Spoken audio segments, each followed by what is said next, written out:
Recognize Chris Cannon, the gentleman from Utah who is the ranking member on the Subcommittee of Commercial and Administrative Law. Thank you, Mr. Chairman.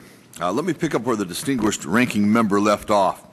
There's a lot of myth and innuendo surrounding this investigation, but the one thing there is not a lot of is evidence that the White House did anything wrong. Actually, the evidence points the other way.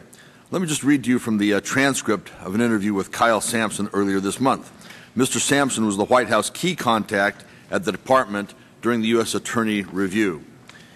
He was asked whether Ms. Miers ever mentioned any desire on the part of the White House to seek the replacement of a U.S. Attorney for reasons related to a desire to shut down any prosecution or investigation or start any prosecution or investigation that was not being conducted by the sitting U.S. Attorney. What was his response? To my knowledge, that was not the case. He was asked whether he remembered RHOB ever attempting anything like that. His response, I don't remember anything like that. To my knowledge, that was not the case. He was then asked about Bill Kelly. His response, same answer. Sarah Taylor, same answer. Scott Jennings, same answer. Chris Opperson, same answer. Any other White House staffer with whom he had contact during the process of the review, same answer.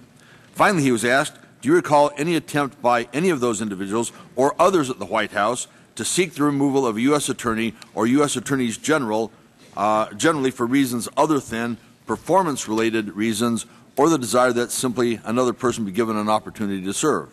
His answer, I don't remember anything like that. Frankly, it surprises me the majority refuses to acknowledge where this testimony leads us, which is 180 degrees in the other direction from threatening Harriet Miers and Josh Bolten through contempt proceedings. With clear evidence, or what clear evidence does one need that the White House was not involved in wrongdoing in the dismissals of these U.S. attorneys? What clear evidence does one need to know that we do not need to have a constitutional showdown over this issue? Perhaps you should consider the first example listed in the members' meeting memo distributed by the chairman as evidence that the terminations were motivated by political reasons. Presumably, the listing of former U.S. Attorney David Iglesias first indicates his position of importance as the centerpiece of this investigation. The allegation is that David Iglesias was removed because he was not moving cases the administration wanted to move for partisan reasons. If that's what the administration wanted to do, you'd think it would have replaced David Iglesias with a partisan. With whom did the administration replace David Iglesias? With Larry Gomez, a career prosecutor from Iglesias' office who had been Mr. Iglesias' first assistant U.S. attorney, who had long been the day-to-day manager of the office, who presumably had been part and parcel of the office not moving the cases the administration allegedly wanted to move for partisan purposes. Does that make any sense?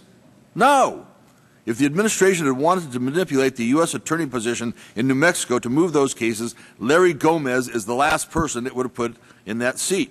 The obvious conclusion is that David Iglesias wasn't fired because of political interference by the White House. He was fired because he wasn't up to the job, as department officials explained long ago, and as I think he demonstrated here in his hearing before us. If the majority were sincere with itself, us and with the American people, it would admit that. And lastly, if the majority were sincere about all this, it would allow a debate today on the other facts that ostensibly underlie the resolution we are being asked to entertain. Less than a week ago, the Subcommittee on Commercial and Administrative Law met to consider a ruling on the assertion of executive privilege made in response to Mr. Bolton's subpoena. At that meeting, the minority asked for a debate of the facts. We were told there would be a time for that later.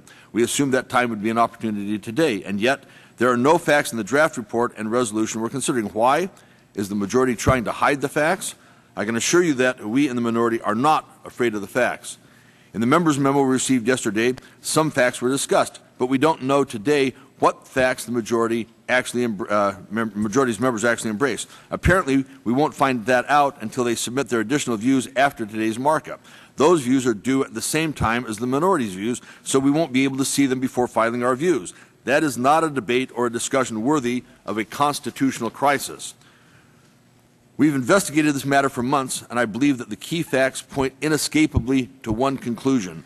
We don't need to force a constitutional showdown over contempt and executive privilege to know that the White House was not involved in wrongdoing in the dismissal of the U.S. attorneys. As I said when subpoenas were first considered, the only purpose of subpoenas issued to the White House was to fan the flames and photo ops of partisan controversy for partisan gain. Today, we are proven correct. I yield back the remainder of my time, Mr. Chairman. I thank the